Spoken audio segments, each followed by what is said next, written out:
card instead. Um, so depending on like how you do that, that can like change the evaluation, especially if it's a rare card. Like you can kind of change the evaluation, um, which can be kind of a concern as well. I know since stuff is dropping, I've seen, collectible. Well, I don't know about Rally, but Collectible, like stuff has gotten, people lost money in that, but like stuff is, they've lost money in their shares because stuff has gotten much cheaper. But I think, because I think that's what happened, and part of that's what happened has been happening too.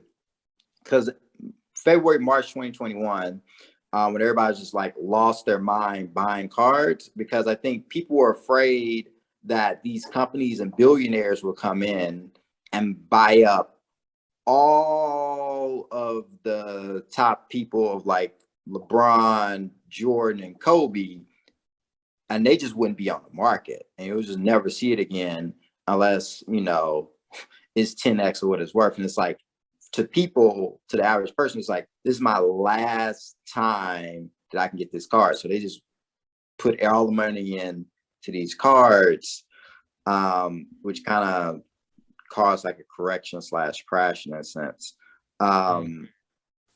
So there's like that perception, but also there's still them still being active in the market buying stuff. So that's a weird one too. I don't know. Have you used any of those like apps yet?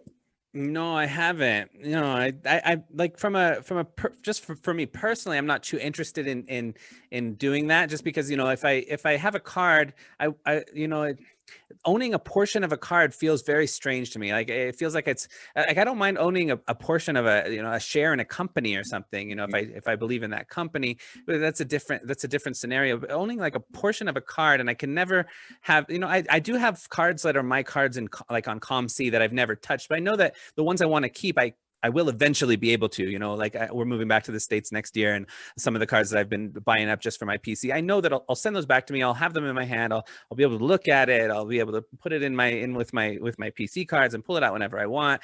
With the fractional cards, you can't really do that. So just from a personal stance, I'm not really very interested, but I do see, I understand the logic behind why people do get involved in that space. And and from an investor standpoint, I actually do see some actual advantages to it as well, because like the upper end, those really expensive cards, there's such a small population of people who have the means to full on buy a card worth that amount of money, but this kind of makes it so that there's a larger number of people who can be involved in that space for those kinds of cards, which I actually from in some ways does seem to be a safety net a little bit. I don't know if I'm missing something in my thought there, but it almost like makes it so that the card, because if there's only a very 0.1% of the card collecting community that can afford to buy that stuff full on out, like just 100% buy a $100,000 card, there's so few people. But if you have 1,000 people who can buy stuff for $10, and if it goes down a little bit, it's not such a big deal. And in some ways, it seems like it almost could keep that upper market a little bit, at least have some bottom that it can't go below almost, because there's just more people there. I don't know. I guess it depends on how many people are actually interested in that space. I don't know what kind of population there is as far as people who actually engage with those kind of fractional markets. I don't really know the numbers, because I think a lot of collectors are kind of opposed to it. I think there's a lot of people who don't like it. So I don't know what the actual numbers of people are there. I'm curious, actually. Yeah, I think there's some collectors I've heard are kind of okay with it.